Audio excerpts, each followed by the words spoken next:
কত আন্দোলন সংগ্রামে ছিল, যারা রাজপথে মিছিল মিটিং করেছে, যারা জেল খেটেছে, মামলা খেয়েছে, তাদেরকে কিন্তু বিএনপি থেকে মূল্যায়ন করা হবে। তারেক রহমান মূল্যায়ন করেছে। তবে একটা বিষয় মনে রাখতে হবে, এই ইউনিয়ন পরিষদ যে নির্বাচন হবে, সেই নির্বাচনে আমাদেরকে একটা ক্রাইটেরিয়া দিচ্ছে, সেই ক্রাইটেরিয়ার মধ্যে পড়তে হবে। ক্রাইটেরিয়াটা কি? এই যে আমি বললাম, সে গত 15 বছর মাঠে বিএনপি করছে।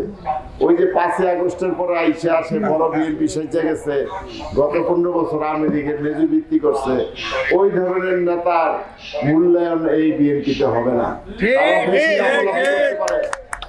বেশি লাফালাফি করতে পারে, কিন্তু তাদের মূল্যায়ন তারেক রহমান করবে না, তাদের মূল্যায়ন সাখাওয়াত টিপু করবে না।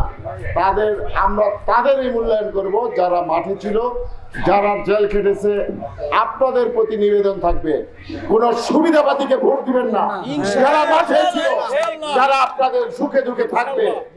যাদের একটা কথা হচ্ছে যে আজকে যদি আপনি এখানে একটা আওয়ামী লীগের চেয়ারম্যান পাশ করেন, সে কি সরকারের সাথে খাপ খাইয়ে কাজকর্ম আনতে পারবে?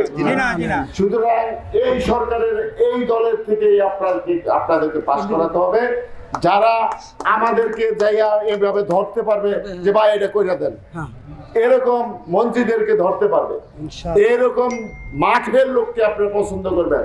আপনারা কেউ ছোট মনে করবেন না, কেউ আগে ছিল পরে ছিল সেটা হলো পরের কথা, কিন্তু তার ব্যাকগ্রাউন্ডটা আপনাদের চিন্তা করতে হবে। আপনার সেইটা চিন্তা করে আপনার সেই কাজটা করবেন। আমাদের ক্রাইটেরিয়া হলো 5টা। তারেক রহমান 5টা ক্রাইটেরিয়া দিয়েছে।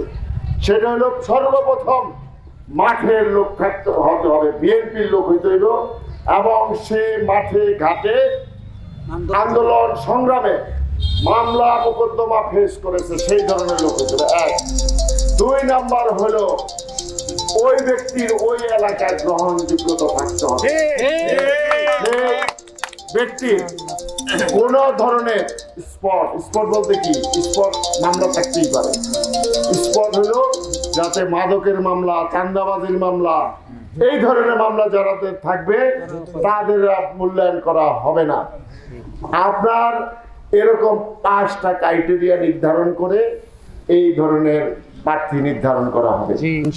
আমি শুধু একটা কথাই বলতে চাই, আপনারা নির্যাতিত, নিপীড়িত যারা মাঠে ছিল, যারা 15 বছর দলের জন্য পরিশ্রম করছে, তাদের পক্ষে থাকবেন।